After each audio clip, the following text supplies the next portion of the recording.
চাঁদের রাজ্য ও ফুলের রাজকন্যা। অনেক অনেক বছর আগে পাহাড়ের ওপারে ছিল এক রাজ্য, চাঁদের রাজ্য নামে পরিচিত।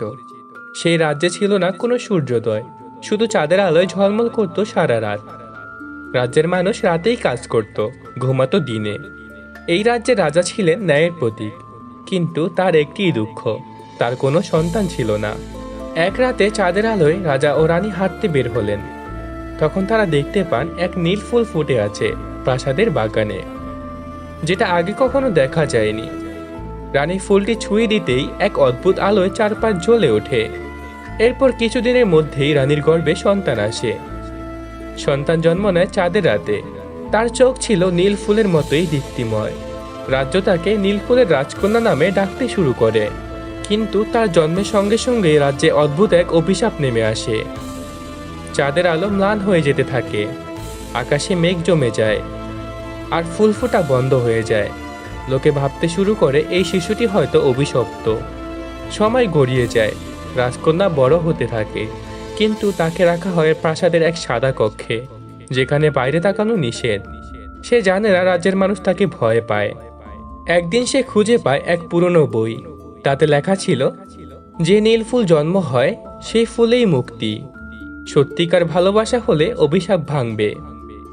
এদিকে আরেক রাজ্য, সূর্য রাজ্যে ছিল এক সাহসী রাজকুমার।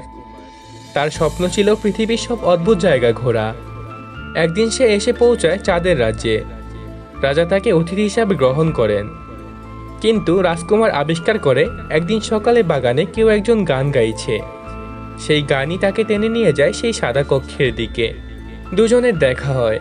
রাজকুমার বুঝতে পারে রাজকন্যা কারো জন্য অভিশাপ নয়, সেই এই রাজ্যের মুক্তির মূল চাবিকাঠি।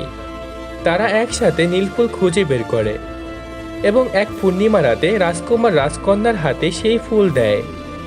ঠিক তখনই আকাশ থেকে ঝরে পড়ে চাঁদের আলো। মেঘ সরে যায় এবং অভিশাপ ভেঙে যায়। রাজ্যের ফুলেরা আবার ফুটে ওঠে, পাখিরা গান গায়, আর রাজ্যের মানুষ আনন্দে মেতে ওঠে। রাজা ও রানী ঘোষণা দেন, রাজকন্যা আর রাজকুমার একসাথে রাজ্য শাসন করবেন। গল্পের শেষে সবাই বুঝতে পারে, ভালোবাসা, বিশ্বাস আর সাহস দিয়ে কোনো অভিশাপই চিরকাল টিকে থাকতে পারে না। গল্পটি কেমন লেগেছে কমেন্ট করে জানান। যদি ভালো লেগে থাকে একটি লাইক করবেন, এবং পরবর্তী গল্প দেখার জন্য গল্পকে চ্যানেলটি সাবস্ক্রাইব করে পাশেই থাকুন। ধন্যবাদ। আসসালামু আলাইকুম।